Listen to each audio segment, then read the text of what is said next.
2025ஆம் ஆண்டு 2026ஆம் ஆண்டு காலப்பகுதிகளுக்குள்ள ஆயிரக்கணக்கான ஸ்பான்சர் லைசன்ஸ்கள் ரிவோக் செய்யப்பட்டிருக்கு அப்படின்ற ஒரு தகவலை ஹோம் ஆஃபீஸ் வழங்குது. அண்மை காலமாகவே ஹோம் ஆஃபீஸால் எடுக்கப்பட்டு வந்த பல கிராக்டவுன் நடவடிக்கைகளின் மூலமாக இப்படியான நிறைய கம்பெனிகள் கைப்பற்றப்பட்டு இந்த கம்பெனிகளுடைய கணக்குகள் ஆராயப்பட்டு இந்த கம்பெனிகளுடைய சிஓஎஸ் லைசன்ஸ் ரிவோக் செய்யப்பட்டிருக்கு.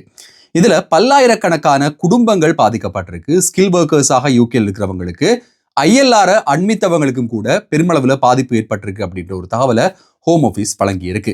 ஹோம் ஆஃபீஸினுடைய சமூக வலைதளங்கள்லையும் அதிகமாக இப்போ போடப்படுற வீடியோக்கள் என்ன அப்படின்னா, இந்த கடைகளில் நடக்கக்கூடிய ரெய்ட்கள், அதே நேரம் இந்த ஒர்க் ரைட்ஸ் இல்லாதவர்கள் செய்யக்கூடிய ஃபுட் டெலிவரி போன்ற வேலைகள்ல இப்படியான கைப்பற்றல்கள் நடக்குது. இப்படியான ரெய்டுகள் நடந்து அந்த ரெய்டுகள் மூலமாக கம்பெனிகளுடைய சிஓஎஸ்கள் நீக்கப்படுகிறது அப்படின்றது மிகப்பெரிய ஒரு ஹாட் டாபிக்காக இப்போ யூகேல போய்கொண்டிருக்கு. இந்த ஸ்பான்சர்ஷிப் லைசன்ஸ் நீக்கப்பட்டா ஒரு எம்ப்ளாயினுடைய ஸ்கில் ஒர்க்கர் விசா ரத்தாகும். அவங்களுக்கு ILRக்கு எவ்வளவு குறைவான காலப்பகுதி இருந்தாலும் பரவாயில்ல, அவங்களுடைய ஸ்கில் ஒர்க்கர் விசா ரத்தாகினா அவங்களுக்கு ILR எடுக்க முடியாம போகலாம். இதுல மிக முக்கியமான ஒரு பரந்த கேள்வி இருக்கு, ஒரு பெரிய டவுட் இருக்கு. என்ன அப்படின்னா, இந்த ஒரு லைசன்ஸ் ரிவோக் செய்யப்படும் போது ஒரு ஸ்கில் ஒர்க்கருக்கு எவ்வளவு காலம் கொடுக்கப்படும்? 60 நாட்கள் மட்டும்தான் அப்படின்னு சொல்றாங்க. சிலருக்கு ஸ்பான்சர்ட் லைசன்ஸ் ரிவோக் பண்ணப்பட்டாலும் அவங்களுக்கான கர்டெயில்மென்ட் லெட்டர் இன்னும் ஹோம் ஆஃபீஸால வரல அப்படின்னும் போது அவங்களுக்கு ILRக்கான எலிஜிபிலிட்டி இருந்தா அவங்க ILRக்கு போக முடியும் அப்படின்ற ஒரு டவுட் பெருமளவுல எல்லாட்டையுமே இருக்கு. ஆனா ஹோம் ஆஃபீஸினுடைய கைடன்ஸ் என்ன சொல்லுது அப்படின்னா, ஒருத்தங்க ILRக்கு போகும்போது அவங்களுடைய கம்பெனியில இருந்து ஒரு கடிதம் கொடுக்கணும். அந்த கம்பெனியினுடைய கடிதம் ஒரு COS கொடுக்க வேண்டிய அவசியம் அந்த கம்பெனிக்கோ அந்த எம்ப்ளாயிக்கோ கிடையாது.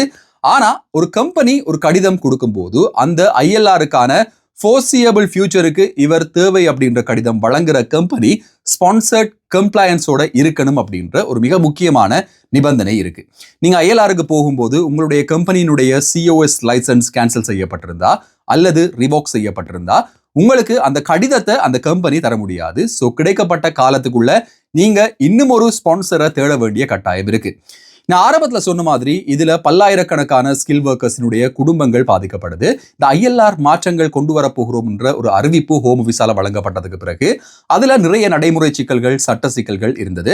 இதுல இருக்கக்கூடிய இந்த லீகல் இஷ்யூஸ் காரணமாக இப்போ ஹோம் ஆஃபீஸினுடைய ஒரு நடவடிக்கை எதுவாக இருக்கு அப்படின்னா, இல்லீகல் ஒர்க்கர்ஸை கண்காணிக்கிறது, இல்லீகல் ஒர்க்கர்ஸை கட்டுப்படுத்துறது, போலியான COSகளை வழங்கி இருக்கக்கூடிய கம்பெனிகள் கைப்பற்றப்பட்டு இந்த கம்பெனிகளுடைய COS லைசன்ஸ் ரத்து செய்யப்படுறது. இப்படி ரத்து செய்யும் போது இவங்களுக்கான ILR குறைக்க முடியும். ஏற்கனவே யூகேல பெருமளவிலான இந்த அன்ஸ்கில்டானவங்க இப்போ இருக்காங்க. இந்த ILR பாத்துக்காக 2029ஆம் ஆண்டுக்குள்ள இதுல பல்லாயிரக்கணக்கான பல லட்சக்கணக்கானவங்க ILRக்கு போறாங்க. இவங்களை கட்டுப்படுத்துறதுக்காக இந்த ஒரு நடவடிக்கை எடுக்கப்பட்டிருக்கு. இதுல அதிகமாக பாதிக்கப்பட்டிருக்கிற துறைகள் என்ன அப்படின்னா, கேர் ஒர்க்கர்ஸாக யூகேல இருக்கிறவங்களுடைய பல கேர் ஹோம்களுடைய COS லைசன்ஸ்கள் ரத்து செய்யப்பட்டிருக்கு. 2024ஆம் ஆண்டுல இருந்து 2025ஆம் ஆண்டுக்கு இடைப்பட்ட காலப்பகுதியில ஆயிரக்கணக்கான நிறுவனங்களுக்கு COS லைசன்ஸ் ரிவோக் செய்யப்பட்டிருந்தது. 2025-26ஆம் ஆண்டு காலப்பகுதிகளில் 3000க்கும் அதிகமான நிறுவனங்களுடைய COS லைசன்ஸ்கள் நீக்கப்பட்டிருக்கு அப்படின்ற ஒரு மிக முக்கியமான தகவல் வழங்கப்பட்டிருக்கு. உங்களுடைய கம்பெனியினுடைய COS லைசன்ஸ் இருக்கா அல்லது கிரேடிங் மாற்றப்பட்டிருக்கா அப்படின்ற விஷயங்களை யூகே கவர்மெண்டினுடைய சைட்ல நீங்க போய் பார்க்கலாம். அதே நேரம் ரியல் டைமா பார்க்கக்கூடிய ஒரு சைட்டும் இருக்கு. ரியல் டைமா எந்தெந்த கம்பெனிகளுடைய COS லைசன்ஸ் நீக்கப்படுகிறது அப்படின்றத பார்க்கக்கூடிய சைட்டும் இருக்கு. அந்த சைட் என்ன அப்படின்னு தெரியணும்னா மறக்காம கமெண்ட் பண்ணுங்க. அந்த லிங்க் உங்களுக்கு தரேன். அது ரொம்பவே ஹெல்ப்ஃபுல்லா இருக்கும். உங்களுடைய கம்பெனியினுடைய COS லைசன்ஸ் ஆக்டிவா இருக்கா அல்லது ஏதாவது ஒரு இன்வெஸ்டிகேஷன்ல இருக்கா அப்படின்ற விஷயங்களை அந்த தளத்துல நீங்க போனீங்க அப்படின்னா பார்த்துக்கொள்ளக்கூடியதாக இருக்கும். இதுல கண்காணிக்கப்படுற இல்ல டார்கெட் பண்ணப்பட்டிருக்கிற நிறுவனங்கள் எப்படியான நிறுவனங்கள் அப்படின்றது தான் இதுல இருக்கக்கூடிய ஒரு $1 மில்லியன் கேள்வின்னு சொல்லலாம். இந்த கம்பெனிகள் எப்படி கண்காணிக்கப்படுது அப்படின்னும் போது, சாதாரணமாக ஒரு எம்ப்ளாயியை வச்சிருக்கக்கூடிய, அதாவது ஃபாரின் மைக்ரன்ஸை வேலைக்கு வச்சிருக்கக்கூடிய கம்பெனிகள் ஸ்பான்சர்ஷிப்பினுடைய கம்ப்ளையன்ஸை செய்ய வேண்டிய ஒரு கட்டாயம் இருக்கு. நிறைய கம்பெனிகளை பொறுத்தவரையில COSல குறிப்பிடப்பட்ட சம்பளம் அவங்களுக்கு கொடுக்கப்படல, அவங்களுடைய பேங்க் அக்கவுண்ட்டுக்கு இது போகல அப்படின்ற ஒரு காரணத்தால இந்த கம்பெனிகளுடைய COS லைசன்ஸ் ரிவோக் செய்யப்படுது. இதுல இன்னும் ஒரு பிரதானமான விஷயம் என்ன அப்படின்னா, கடந்த காலங்கள்ல இல்லாத மாதிரியாக இப்போ UKVI எல்லாமே சென்ட்ரலைஸ்ட் ஆக்கி வச்சிருக்காங்க. இந்த சென்ட்ரலைஸ்ட் சிஸ்டம் மூலமாக சாதாரணமா எவ்வளவு இவங்களுக்கு டாக்ஸ் பே பண்ணப்படுது, HMRCல இவங்களுக்கான சம்பளத்துக்கான NI டாக்ஸ் பே பண்ணப்படுதா, இவங்களுக்கு சொல்லப்பட்ட சம்பளம் இவங்களுடைய கணக்குகளுக்கு வருதா அப்படின்ற விஷயங்களை ஒரே இடத்துல இருந்து AI மூலமாக கண்காணிக்கக்கூடிய ஒரு டெக்னாலஜியை இப்போ UKVI பயன்படுத்துது. இந்த ஒரு காரணத்தால தான் இப்போ ஏராளமான கம்பெனிகள் இதுல சிக்கப்பட்டிருக்காங்க. இப்படியான கம்பெனிகளுக்கு முதலாவது ஒரு வார்னிங் வழங்கப்படுது. அதுக்கு பிறகு இவங்களுக்கு 6 மாதம் அளவுல புதிய ஸ்பான்சர்ஸ் கொடுக்க முடியாது அப்படின்ற ஒரு லிமிடேஷன் கொண்டு வரப்படுது. அதற்கு பிறகு இவங்களுக்கான ஒரு ஆக்ஷன் பிளான் கொண்டு வரப்படுது. இந்த ஆக்ஷன் பிளான்லையும் சரியான வகையில இவங்க செய்ய முடியாம போகும்போது இவர்களுடைய ஸ்பான்சர்ஷிப் லைசன்ஸ் ரிவோக் பண்ணப்படுது. இதுதான் இவ்வளவு காலமும் பின்பற்றப்பட்டு வந்த ஒரு முறை.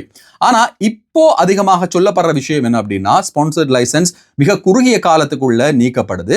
நிறைய கம்பெனிகளை பொறுத்தவரையில இந்த கம்பெனிகள் ஹோம் ஆஃபீஸினுடைய கேள்விகளுக்கு பதில் சொல்ல முடியாம இருக்காங்க. சொல்லப்பட்ட சம்பளங்கள் கொடுக்கப்படல. அதை விட முக்கியமாக இன்னும் ஒரு காரணம் இப்போ ரொம்ப இன்ட்ரெஸ்டிங்கா சொல்லப்படுறது என்ன அப்படின்னா, அதிகப்படியான மணித்தியாலங்கள் கொடுக்கப்படுறது. 37.5 அல்லது 40 மணித்தியாலங்கள் வேலைக்கான ஒரு சம்பளமாகத்தான் இந்த சிஓஎஸ்ல வழங்கப்படுற மினிமம் சேலரி இருக்கும். அப்படி இருக்கும்போது அதை விட அதிகமான மணித்தியாலங்கள் வேலைக்கு வச்சிருக்கிறதுனால சில கம்பெனிகளுடைய ஸ்பான்சர்ஷிப் லைசன்ஸ் ரிவோக் செய்யப்படுகிறது. SMS சிஸ்டம்ல அடிக்கடி ஒவ்வொரு விஷயத்தையும் அப்டேட் பண்ண வேண்டியதா இருக்கு. ஒருவருடைய ஒவ்வொரு மாற்றம், அவருடைய ஒரு பதவி மாறும் போது அதை அப்டேட் பண்ணணும். இன்னும் பல விஷயங்கள் அப்டேட் பண்ணணும். அதே நேரம் இந்த லீவுகள் சம்பந்தமான விஷயங்களும் SMSல அப்ளை பண்ண வேண்டியதா இருக்கு. அதுல மிக முக்கியமாக மெட்டர்னிட்டி இல்ல சிக் லீவ்ல ஒருத்தங்க இருக்காங்க அப்படின்னா கூட ஒரு 10 நாட்களுக்கு மேற்பட்டா அதை ஹோம் ஆஃபீஸுக்கு அறிவிக்க வேண்டிய ஒரு கட்டாயம் இந்த ஸ்பான்சர்ட் லைசன்ஸ் ஹோல்டர்ஸுக்கு இருந்துட்டு இருக்கு. ஹோம் ஆஃபீஸ் இப்போ என்ன சொல்றாங்க அப்படின்னா, நீங்க வெளிநாட்டவர்களை வேலைக்கு வச்சிருக்கணும் அப்படின்னா தாராளமா வச்சிருக்கலாம். உங்களுக்கு COS லைசன்ஸ் இருக்கமாக இருந்தா புதிய COSகளை அசைன் பண்ணி அவங்கள நீங்க வேலைக்கு வச்சிருக்கலாம்.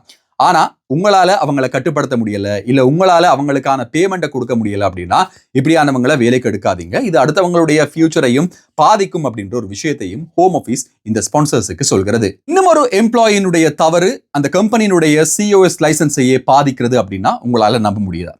சாதாரணமாக ஒரு கம்பெனியில ஒர்க் பண்றவங்க இன்னும் ஒரு இடத்துல இல்லீகலா ஒர்க் பண்றாங்க அப்படின்னும் போது அந்த கம்பெனியில வேலை செய்யக்கூடியவர் ஒரு இல்லீகல் வேலையில ஈடுபடும் போது இதை கண்காணிக்க தவறாங்க அப்படின்ற அடிப்படையிலையும் பல ஸ்பான்சர்ட் லைசன்ஸ்களுக்கு பெரிய சிக்கல்கள் இப்போ ஏற்பட்டு இருக்கு.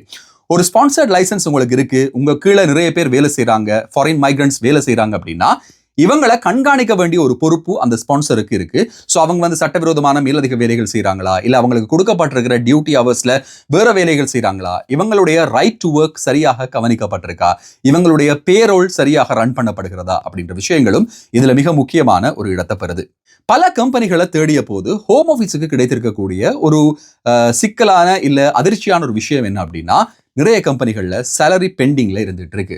சேலரி டிலே ஆகுது. சாதாரணமாக ஒரு வருஷத்துக்கு 40,000 சம்பளம் அப்படின்னு சொன்னா 8 மாதங்கள் 9 மாதங்கள் அளவுல இவங்களுக்கு அந்த ஈக்குவலா பிரிஞ்சு போகாம கடைசியா இருக்கக்கூடிய 3 மாதத்துல இந்த 40,000 மேனேஜ் பண்ற மாதிரியான ஒரு சிஸ்டம் இப்போ நிறைய கடைகள்லையும் நிறைய கம்பெனிகள்லையும் நடைபெற்று வருது. இதை கண்காணிச்ச ஹோம் ஆஃபீஸ் ஒரு தீர்மானத்துக்கு வந்தாங்க எப்படின்னா, ஒரு வருடத்துக்கு சொல்லப்பட்ட சம்பளம் சரியாக ஈக்குவலாக கொடுக்கப்பட்டிருக்கணும். அது மாதாந்த சம்பளமாக இருந்தாலும் 4 மாதங்களுக்கு ஒருக்கா பே பண்றதா இருந்தாலும் 6 மாதங்களுக்கு ஒருக்கா பே பண்றதா இருந்தாலும் இது ஒரு ஈக்குவல் இன்டர்வல்ல கொடுக்கப்பட்டிருக்கணும் அப்படின்ற ஒரு லீகல் ரிக்வயர்மெண்ட்டை கொண்டு வந்திருக்காங்க. இதுல இன்னும் ஒரு ILR சம்பந்தமான விஷயம் சொல்லப்படுது என்ன அப்படின்னா, ILRக்கு போகும்போது சடுதியாக இந்த சேலரி இன்க்ரீஸ் ஆகுது. ஒரு 30,000 சம்பளத்தில் இருக்கிறவங்களுக்கு ILRக்கான ரிக்வயர்மெண்ட் அதிகமா இருக்கு அப்படின்றதுனால உடனடியாக இவங்களுடைய சம்பளங்கள் அதிகரிக்கப்படுது. இதற்கான ப்ராப்பரான எவிடன்ஸையும் இனிமேல் ILR அப்ளிகேஷனின் போது UKVI கோரலாம் அப்படின்ற ஒரு சட்டமும் கொண்டு வரப்பட்டிருக்கு. ILRக்கு போகும்போது ஃபேக்கான சேலரி இன்க்ரிமெண்ட்டை தடுக்கிறது முகமாக அனைத்து ஹிஸ்டரியையும் எடுக்கக்கூடிய ஒரு அதிகாரமும் இப்போ ஹோம் ஆஃபீஸுக்கு வழங்கப்பட்டிருக்கு.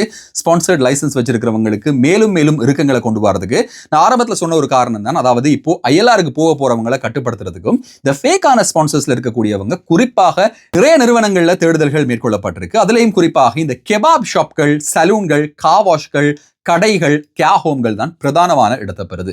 ஸ்கில்டான வேலையில் இருக்கிறவங்களுக்கு RQF லெவல் 6க்கு மேற்பட்ட தொழில்கள் இருக்கிறவங்களுக்கு கண்காணிப்பு அப்படின்றது ஓரளவுக்கு குறைவா இருக்கு. முற்றுமுழுதா இல்லை அப்படின்னு சொல்ல முடியாது. அவங்களுக்கான இன்ஸ்பெக்ஷனும் போய்கொண்டிருக்கு. ஆனா சட்டவிரோதமாக இன்னும் ஒரு எம்ப்ளாயி அகப்படும் போது அந்த கம்பெனிக்கான COS லைசன்ஸ்லையும் கேள்விகள் ஏற்படுவதற்கான வாய்ப்புகள் நிறையவே இருக்கு. லட்சக்கணக்கானவர்கள் UKல வேலைகள் இல்லாம சரியான முறையில் சம்பளங்கள் வழங்கப்படாம இவங்களுக்கான டாக்ஸ் பே பண்ணப்படாம இருக்கிறதாக ஒரு தகவல் வந்தது தொடர்ந்துதான் இந்த ஒரு நடவடிக்கை ஹோம் ஆஃபீஸால மேற்கொள்ளப்பட்டு வருகிறது. இவ்வளவு காலமும் எப்படி இருக்கு அப்படின்னா, ILR அப்படின்றது ஒரு ஆட்டோமேட்டிக்கான ஒரு சிஸ்டமா இருக்கு. ஆட்டோமேட்டிக்கா 5 வருஷம் இருந்தாங்க, ஸ்கில் ஒர்க்கர் விசாவில் இருந்தாங்க அப்படின்னா அவங்களுக்கான ILR வழங்கப்படுது. அவங்களுடைய பாஸ்ட் ஹிஸ்டரி, அவங்க பெனிஃபிட் அக்சஸ் பண்ணியிருக்காங்களா, இவங்க சரியா டாக்ஸ் பே பண்ணியிருக்காங்களா, இவங்க எவ்வளவு லீவ் எடுத்திருக்காங்க அப்படின்ற விஷயங்கள் தீர ஆராய்ச்சி செய்யப்படலை அப்படின்ற ஒரு காரணத்துக்காக இனிமேல் வரும் காலங்களில் இது தீர ஆராயப்பட இருக்கிறது. யூகேயை விட்டு வெளியே போயிருந்தாலோ இல்ல யூகேயை விட்டு வெளியே ஒர்க் ஃப்ரம் ஹோம் செஞ்சிருந்தாலோ அவங்க சரியான முறையில் அதை ஆவணப்படுத்தி இருக்கணும் அப்படின்ற ஒரு விஷயமும் இப்போ தீவிரமாக பேசப்பட்டு வருகிறது. இந்த வீடியோவை முழுசா பார்த்துருப்பீங்க அப்படின்னு நம்புறேன். ஸ்பான்சர்ட் லைசன்ஸ் கம்ப்ளைன்ஸா வச்சிருக்கிறது அப்படின்றது ரொம்ப முக்கியமான விஷயம். ILR நெருங்கிட்டு இருப்பீங்க நிறைய பேர். இந்த ஒரு சின்ன காரணத்தால ILR இல்லாம போகக்கூடிய 4-5 வருஷங்கள் யூகேல இருந்த அந்த தியாகத்தை கூட எந்த விதமான ஒரு அனுபவமும் இல்லாம இல்ல எந்த விதமான ஒரு பலனும் இல்லாம போகக்கூடிய வாய்ப்புகள் இருக்கு. அதனால இப்போ ஹோம் ஆபீஸால முன்னெடுக்கப்படுகின்ற இந்த நடவடிக்கைகளை பத்தி சொல்றது பொருத்தமாக இருக்கும், நிறைய பேருக்கு உதவியாக இருக்கும். ஸ்பான்சர்ட் லைசன்ஸ் வச்சிருந்தாலும் சரி, எம்ப்ளாயியா இருந்தாலும் சரி, அவதானமாக இருக்கிறதுக்கு இந்த வீடியோ உதவி செய்யும் அப்படின்ற ஒரு காரணத்துக்காக தான் இந்த வீடியோ பிடிச்சிருந்தது. இந்த வீடியோ உங்களுக்கு பயனுள்ளதாக இருந்தா மறக்காம லைக் பண்ணுங்க, சப்ஸ்கிரைப் பண்ணுங்க, உங்க நண்பர்களோடையும் உங்களுக்கு தெரிந்தவங்களோடையும் இந்த வீடியோவை பகிர்ந்து கொள்ளுங்க. இன்னும் ஒரு வீடியோல இன்னும் சுவாரஸ்யமான புதிய தகவல்கள் செய்திகளோடு உங்களை சந்திக்கும் வரை நன்றி, வணக்கம்.